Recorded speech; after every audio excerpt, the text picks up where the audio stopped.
குழந்தையே, இந்த அப்பன் உன்னை தேடி வருவதற்கு ஒரு காரணம் உண்டு. நான் தேடி வருகின்ற என்னை நீ அலட்சியம் செய்வாயானால் நான் இனி ஒருபோதும் உன்னை தேடி காண வந்து விட மாட்டேன். ஏனென்றால் தெய்வம் தன்னை தேடி வருவதை என் குழந்தை நீ ஏராளமாக நினைக்கின்றார்களோ அவர்களை தேடி தெய்வம் ஒருபோதும் வராத சூழ்நிலை அல்லவா. அப்படிதான் என் மீது நம்பிக்கை கொண்டு என்னை நீ தேடி வந்திருப்பது உண்மை. அப்படி என்றால் சர்வ நிச்சயமாக இந்த கந்தன் உன்னை தேடி வருவேன். நான் மீண்டும் மீண்டும் உன் கண்களில் பட்டு கொண்டிருப்பேன். அப்படி இல்லாத பட்சத்தில்தான் நீ என்னை காண்பது என்றும் அவ்வளவு சாதாரண விஷயமாக இருக்காது. உனக்கு இப்போது வேடிக்கையாக இருக்கலாம். அப்பா முருகா, உன் பெயரை சொல்லிதான் மூளை எத்தனையோ பேர் பேசிக் கொண்டிருக்கிறார்களே, உன்னை காணவில்லை என்றால் என்னதான் அவர்களை கண்டுவிட்டு செல்ல போகிறோம் என்று நீ எளிதாக சொல்லிவிடலாம். ஆனால் நாளை உண்மையாகவே இந்த முருகனை நாம் இருக்கின்றோமோ என்று சிந்திக்கும் போதுதான் அப்பன் சொன்ன வார்த்தைகள் எந்த அளவிற்கு உண்மையானது என்பதையும் நீ தெரிந்து கொள்வாய். நல்ல நேரத்தில் உன்னை தேடி வந்த தெய்வத்தை விட்டுவிட்டு தெய்வம் என்ற பெயரில் உன் மனதை கலைக்க நினைப்பவர்களை நீ தேடி செல்வதில் எந்த ஒரு பலனும் இல்லை. உன்னை தேடி வருகின்ற உண்மைகள் எல்லாம் தொலைத்துவிட்டு உன்னை தேடி வருகின்ற பொய்களை நீ தேடி செல்லும் போது இந்த வாழ்க்கையில் ஒருபோதும் உனக்கு நல்லது நடந்து விடாதல்லவா. எப்போதுமே பொய்மைக்கு அதிகமாக இடம் கொடுக்கிறவர்கள் உண்மையை இழந்துதான் போவார்கள். நம் கண் முன்னாலே தெய்வம் நிற்கும் போது அதை உதாசீனம் செய்து தெய்வம் என்ற பெயரில் போர்வையில் உன்னை ஏமாற்ற துடிப்பார்களே, நீ நம்பிக்கொண்டிருப்பாய். ஆனால் இந்த முருகன் உன் வார்த்தைகளை கேட்க வேண்டும் என்பதற்காக நீ எதையும் சொல்லி கொண்டிருப்பாய். என் தங்க பிள்ளையே, இங்கு போலி என்று யாரும் இல்லை என்று என் குழந்தை நீ சொல்வாயானால் நான் சொல்கின்ற விஷயங்கள் ஒவ்வொன்றும் சரியாக புரிந்து கொண்டு இந்த வாழ்க்கையில் உன்னை தேடி வருகின்ற உண்மையான அன்பினை நிச்சயமாக உணர்ந்திருந்தால் போதும். தெய்வம் ஒருபோதும் உன்னிடத்தில் எதையும் எதிர்பார்த்தது கிடையாது. அதிலும் குறிப்பாக பணத்தையோ பொன்னையோ பொருளையோ அள்ளிக்கொண்டு என்றும் தெய்வம் உனக்கு ஒருபோதும் கேட்பதும் கிடையாது. தெய்வம் என்பது தன்னுடைய குழந்தையிடத்தில் உண்மையான அன்பையும் நம்பிக்கையும் மட்டும்தான் கொண்டு வந்திருக்கின்றது, எதிர்பார்க்கவும் செய்கின்றது. நம் மீது தன் பிள்ளைகள் அதிக நம்பிக்கை வர வேண்டும், தன் மீது அதிக அன்பை கொண்டு தன்னை தேடி வர வேண்டும் என்பதை மட்டும்தான் தெய்வம் எதிர்பார்க்கின்றது என்பதை முதலில் நீ புரிந்து கொள்ள வேண்டும் அல்லவா. அப்படியாக தெய்வம் நான் உன்னிடத்தில் இது நாள் வரையிலும் எனக்கு எதை கொடு என்று சொல்லி கேட்பதில்லை.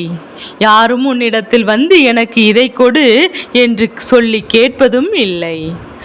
இந்த 10 ரூபாயை கொடு, இத்தனை செலவு செய்து எனக்கு நீ பூஜைகள் செய்ய வேண்டும் என்றெல்லாம் சொல்கிறார்கள் என்றால் அவர்கள் ஒருபோதும் இருக்கவும் வாய்ப்பு கிடையாது. தெய்வத்தின் அன்பை பெற்றவர்களாக இருக்க வாய்ப்பு கிடையாது. யாரும் பெயரை சொல்லி ஒருபோதும் ஏமாற்ற கூடாதல்லவா.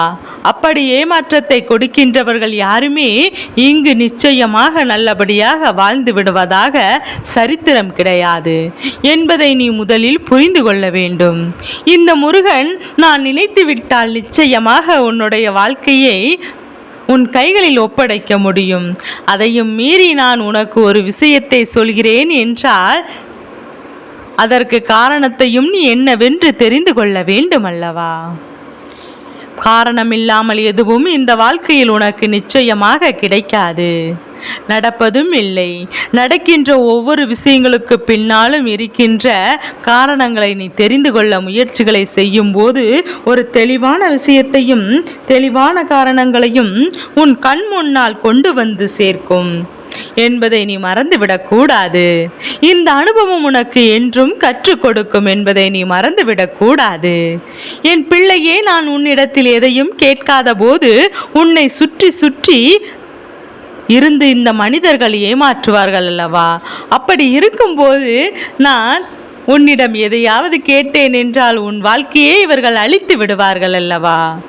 என் தங்க பிள்ளையே, என் பெயரை சொல்லி உன்னை நடுதருவிற்கு கொண்டு வந்து விடுவார்கள் அல்லவா? நீ இதை அள்ளி கொடுத்து விடு. நான் ஒரு விஷயத்தை தெய்வத்திடமிருந்து பெற வேண்டும் என்று ஒரு சூழ்நிலை உனக்கு வருகிறது என்றால் நீ வணங்குவது தெய்வமே இல்லை என்றுதான் பொருளாகும். தெய்வம் யாரிடத்திலும் எப்போதும் எதையும் கேட்கவும் மாட்டார்கள், எதையும் செய்ய சொல்லி வற்புறுத்தவும் மாட்டார்கள். இதை கொடுத்தால் அதை கொடுப்பேன் என்று ஒருபோதும் யாரிடத்திலும் யார் முன்னாளிலும் எந்த ஒரு கட்டாயமும் வைக்க மாட்டார்கள். அப்படி இருக்கும்போது என் பிள்ளை, நீ இதையெல்லாம் தாண்டி இந்த வாழ்க்கையில் நீ என்னெல்லாம் பெற நினைக்கின்றாயோ அதையெல்லாம் உன் அப்பன் முருகன் என்னிடத்தில் நிச்சயமாக நீ பெற்றுக்கொள்ளப் போகின்றாய். எத்தனையோ விஷயங்களை கடந்து வந்து விட்டாய் அல்லவா? எத்தனையோ பிரச்சனைகளிலிருந்து நீ கடந்து விட்ட பிறகு என் பிள்ளைக்கு இனிமேல் நடப்பதெல்லாம் நிச்சயமாக உன்னால் தாங்கிக் கொள்ளக்கூடிய விஷயங்கள் தான். அதனால் எதிர்வரக்கூடிய சூழ்நிலைகள் நல்லபடியாக எதிர்கொள்ள உன்னை நீ தயாராக வைத்துக்கொள். முருகா முருகா என்று சொல்கின்ற தருணமெல்லாம் நான் உன்னோடு இருப்பதை நிச்சயமாக உணர்ந்திட வேண்டும். எப்பேற்பட்ட கஷ்டத்திலும் நான் உனக்கு கை கொடுப்பேன் போல இனி வரக்கூடிய சூழ்நிலைகளும் நான் உனக்கு கை கொடுத்து உன்னை காப்பாற்றுவேன் என்பது உன் நினைவில் இருக்கட்டும். என் தங்க பிள்ளையே, கஷ்டமும் நஷ்டமும் சேர்ந்துதான் அனுபவிக்க வேண்டும் என்ற விதி இருக்கும்போது இந்த முருகன் உன்னை விட்டு செல்வேனா? என்ன ஒரு துணியளவு கூட உன்னை விட்டு நான் வேறு எங்கும் சென்று விட மாட்டேன். என் பிள்ளை, நானாக உன்னை தேடி வருவதற்கு ஏதோ ஒரு காரணம் இருக்கிறது என்று சொல்வேன் அல்லவா? அந்த காரணத்தை நீ தேடி வருவதற்கு நிச்சயமாக நீ தெரிந்து கொள்ள வேண்டும். என் தங்க பிள்ளையே, பொதுவாக தெய்வத்தை தேடி கோவில் குளம் என்று சுற்றி திரிவார்கள். ஏதாவது ஒரு வகையில் தெய்வத்தை உணர்ந்து விடமாட்டோமோ என்று எண்ணிக்கொண்டு அவர்களின் சுற்றுதல் அதிகமாகிக் கொண்டிருக்கும். அப்படி இருக்கும்போது என் பிள்ளை, நீ இப்போது வாழ்க்கையில் உனக்கென்று இருக்கின்ற உன் அப்பன் முருகன் நான் உன்னுடைய வாழ்க்கையில் பல நல்ல மாற்றங்களை நடத்தி கொடுக்க முன் வரும்போதெல்லாம் நீ உன்னுடைய மனதளவில் ஏற்பட்ட காயங்களை எல்லாம் என்னிடத்தில் சரியாக பகிர்ந்து கொள்ள வேண்டும். உன்னுடைய மனதளவில் நீ பகிர்ந்து கொண்ட விஷயங்கள் தான் உன்னை யார் என்று எனக்கு சொல்லி புரிய வைக்கும். நீ செய்கின்ற ஒவ்வொரு செயலும் என்னுடைய அன்பினை உன் பக்கம் நிச்சயமாக ஈர்த்து கொண்டு வந்திருக்கின்றது. கருணை உள்ளத்தோடு நீ மற்றவர்களை பார்க்கின்ற இந்த பார்வை, கருணை உள்ளத்தோடு நீ எப்போதும் செய்கின்ற ஒரு சில பார்வைகள் விஷயங்களும் உன்னை வாழ்க்கையில் மேலும் மேலும் வலிமைப்படுத்தி கொண்டே இருக்கும். ஒரு விஷயத்தை நீ எப்போதும் சரியான புரிதலில் புரிந்து கொள். உன் வாழ்க்கையில் நிச்சயமாக ஒரு விஷயத்தை நீ எப்போதும் புண்ணிய காரியங்களும் பல நல்ல விஷயங்களும் தான் உன் அப்பன் முருகனை தானாக தேடி வைத்திருக்கிறது என்பதை மறந்து விடாதே. நீ எந்த அளவிற்கு என் மீது அன்பு கொண்டிருக்கிறாயோ அந்த அளவிற்கு அன்பு உனக்காக இந்த வாழ்க்கையில் நிச்சயமாக கிடைத்திருக்கின்றது என்பதை நீ புரிந்து கொள்ளலாம். எண்ணற்ற விஷயங்களும் நீ நிச்சயமாக உன்னை ஆட்டி படித்து கொண்டிருக்கிறது. எண்ணற்ற மாற்றங்களும் எண்ணற்ற திருப்பங்களுமாக நீ உன்னை தயார்படுத்தி கொள்ள வேண்டும். அப்படி இருக்கும்போது நீ இதை நினைத்து வருத்தி கொண்டிருக்காதே. என் அன்பு குழந்தையே, உன்னை தேடி வருகின்ற விஷயங்கள் நல்ல வகைகளாக மாற்றி நீ எப்போதுமே இப்படி உன் வாழ்க்கையை வாழ்ந்து காட்ட வேண்டும் என்றுதான் உன் அப்பன் முருகன் நானும் ஆசைப்படுகின்றேன். எந்த இடத்திலும் தேடி வந்த தெய்வத்தை வழி அனுப்பி வைத்து விடாதே. நல்லதை மட்டும் செய்து கொண்டே இருப்பாயானால் தெய்வம் அங்கேயே தங்கி இருக்கும்.